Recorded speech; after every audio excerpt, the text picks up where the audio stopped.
घरों फूल बरसाओ, मेरा महबूब आया है, मेरा महबूब। नमस्कार दोस्तों। कोई रास्ता है न मंजिल, न तो घर है कोई।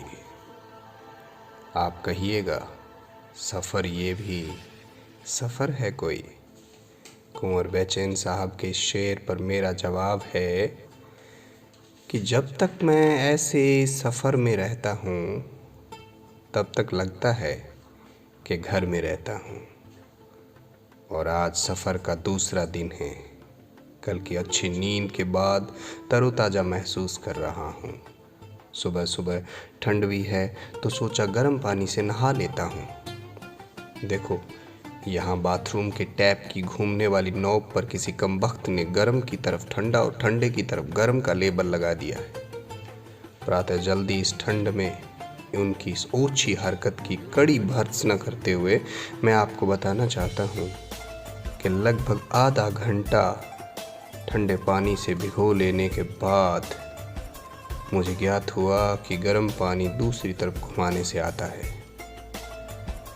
खैर, आज मेरा जल्दी उठना काम नहीं आएगा। रात भर रिसती बूंदें अब मूसलाधार बारिश बन चुकी है और बादलों ने सूरज को उसके बिस्तर से उठने से पहले ही अपहृत कर लिया है। काफ़ी इंतजार के बाद बारिश ने अपनी गति को थोड़ा धीमा किया तो हम भागकर बाजार में पहुंचे। आबू का जनजीवन बारिश का नाम लेकर घर में नहीं बैठता। सड़कें व्यस्त है, पर्यटकों तथा स्थानीय लोगों ने रेनकोट पहन लिए। हमने पूर्व निर्धारित कार्यक्रम के अनुसार 2 अवेंजर बाइक रेंट पर ले ली है और काफ़ी मशक्क़त और आधे भीग जाने के बाद 3 रेनकोट का बंदोबस्त भी हो गया है।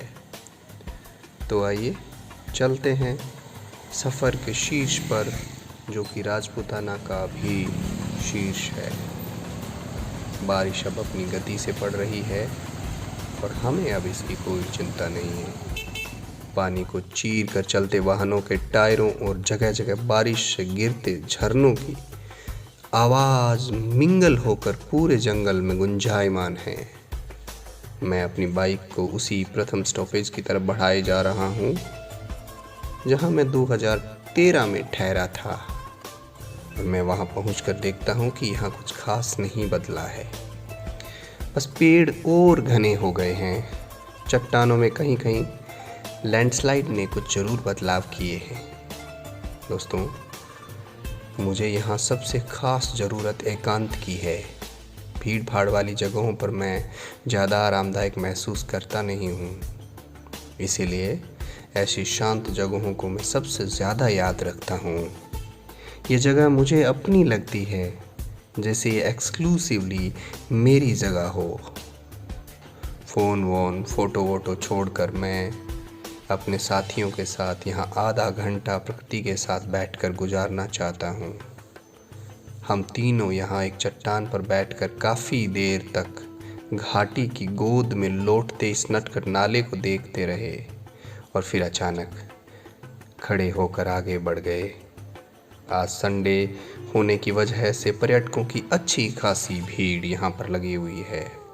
हम लोग भूखे हैं पर नाश्ता किसी ऐसी जगह पर करना चाहते हैं जहाँ नेचर हमारे साथ बैठ सके और ऑब्वियसली भीड़ से थोड़ा सा अलग बैठ पाएँ तो अच्छा हो। लवर्स पॉइंट पर भी काफ़ी भीड़ है तो हम यहाँ ज़्यादा देर ठहरे नहीं। कोरोना की वजह से देलवाड़ा और पीस पार्क बंद है तो हम आगे बढ़ते बढ़ते एक ऐसी जगह की तलाश कर रहे हैं जहाँ पीस हो। तो हम एक मोड़ पर आए हैं जहाँ पर बाइक खड़ी करके सीमेंट का एक छोटा पुल पार करके आगे बढ़ते हैं तो सामने एक रसोई नुमा रेस्टोरेंट है जहाँ उन्होंने हमें टपकते छप्पर के नीचे गर्मा गर्म पकोड़े और मैगी खिलाई, जो हमने बहुत तेज़ी से चट कर डाली। यह जवाई लेक का किनारा है, शायद इसीलिए लोग जगह जगह बियर और शराब लिए बैठे हैं। पर मुझे तो पहाड़ों के ऊपर उड़ते इस धुएं से काफ़ी नशा हो गया है और मैं मदहोश होकर नाचने लगा हूँ।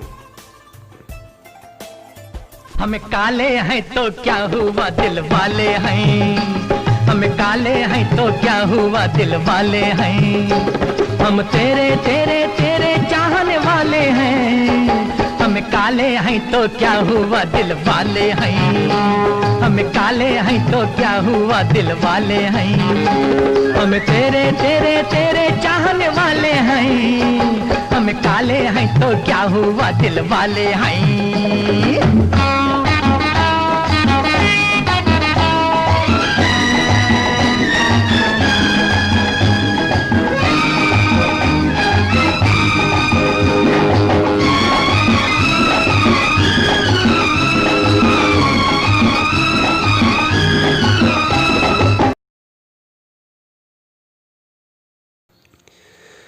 लगभग 1 डेढ़ घंटे तक हम यहाँ एक ऊंची चट्टान पर जाकर बादलों और हरी पहाड़ियों का नैन मटक्का देखते रहे।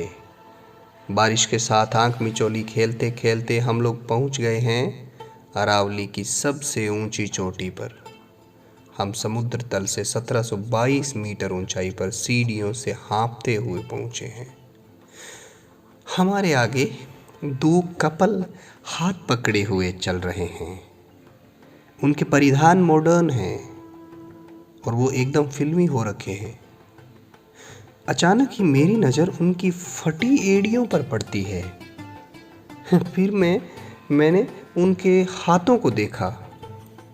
अच्छा, तो ये भी मेरी तरह देहात से अपने सपनों को अपने तरीके से पूरा करने आए हैं। मैं कोहनी से राकेश जी का इस तरफ ध्यान इंगित करवाए बिना नहीं रह पाता। गुरु शिखर का सबसे ऊपरी पॉइंट एक संकड़ी जगह है।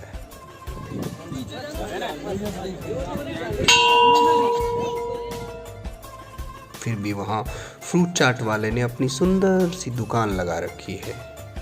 ऐसी जगहों पर दुकान लगाते वक्त आपको सजावट का खास ख्याल रखना पड़ता है। 2-3 दिन से होती बारिश की वजह से गुरु शिखर पूर्णतया धुंध के आगोश में है। और यही वह स्थल है जहाँ ऋषि वशिष्ठ ने एक यज्ञ किया था और मान्यताओं के अनुसार इस यज्ञ से 4 राजपूत वंशों की उत्पत्ति हुई थी। तो इस हिसाब से आज मैं प्रतिहार, परमार, चाहमान, जो कालांतर में चौहान कहलाए, तथा चालुक्यों के उत्पत्ति स्थल पर खड़ा हूँ।